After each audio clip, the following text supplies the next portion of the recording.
Assalamu alaikum students, how are you? Hoping you are fine. I am Aslan, your teacher, and today our topic of discussion is discovery of neutrons.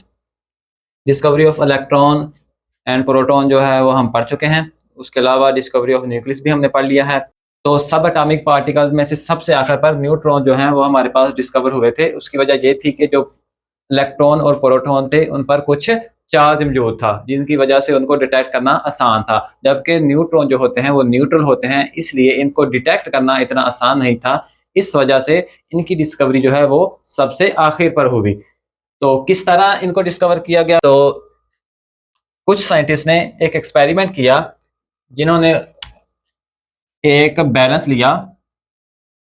लिया, उसकी एक side पर hydrogen की nuclei रखी, hydrogen की दो nuclei रखी, यानी कि हाइड्रोजन की दो न्यूक्लियाई का मतलब है कि दो प्रोटॉन रखे इसके हाइड्रोजन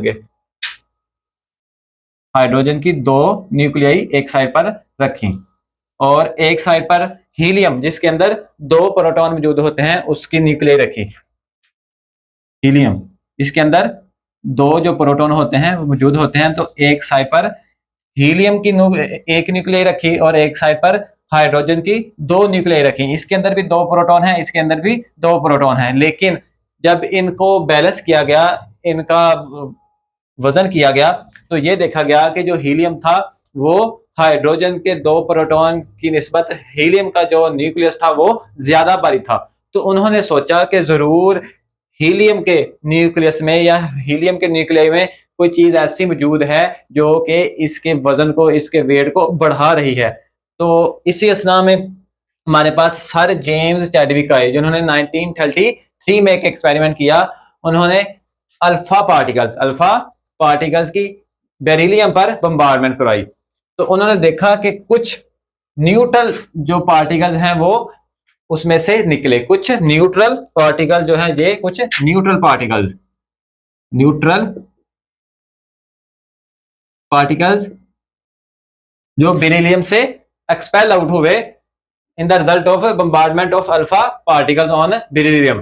तो उसके बाद उन्होंने क्या किया कि उन पार्टिकल्स के आगे जो न्यूट्रल पार्टिकल्स थे उनके सामने एक वैक्स रख दी, पैराफिन वैक्स। वैक्स क्या होती है? जैसे मोमबत्ती की जो मोम होती है, तो वो उन्होंने इसके आगे रख दी। तो फिर क्या हुआ, उन्होंने नोटिस किया कि ये जो पार्टिकल्स थे, न्यूट्रल पार्टिकल्स थे, उनको पैराफिन ने कैप्चर कर लिया, जबकि इसके नतीजे में पैराफिन से पॉजिटिव पार्टिकल्स, प्रोटॉन जो है वो एक्सपेल आउट हुए। ऐसा क्यों हुआ? इस चीज को समझने के लिए हम दोबारा से एक न्यूक्लियर रिएक्शन की तरफ मूव करते हैं।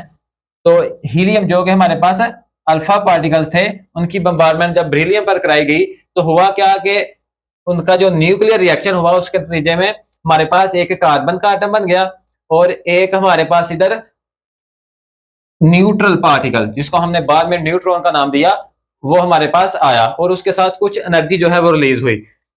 वो एनर्जी और ये जो न्यूट्रॉन था उनकी बम्बार्डमेंट जो है वो पैराफिन वैक्स पर करवाई गई। तो ये जो एनर्जी थी ये भी उसमें से सीधी गुजर गई, तो जो न्यूट्रॉन थे वो इसके अंदर कैप्चर हो गए, और उसके अंदर ये जो एनर्जी थी और न्यूट्रॉन की एनर्जी की वजह से इसके अंदर जो प्रोटॉन थे, वैक्स के एटम्स के अंदर जो प्रोटॉन थे वो एक्सपेल आउट हो गए बाहर। तो इधर से सर जेम्स चैडविक ने हमें बताया कि किसी भी न्यूक्लियस के अंदर एक न्यूट्रल पार्टिकल मौजूद होता है, और उस न्यूट्रल पार्टिकल को हम न्यूट्रॉन बोलते हैं, जिसका वजन प्रोटॉन के बराबर होता है।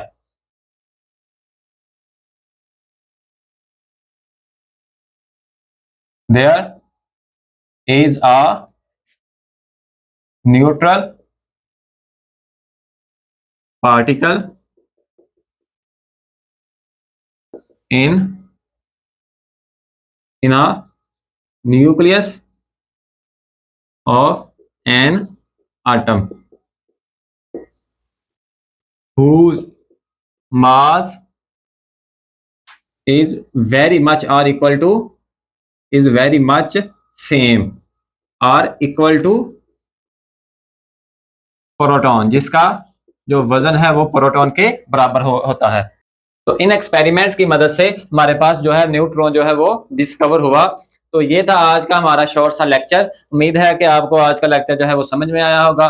तो see you in the next lecture. अल्लाह हाफिज।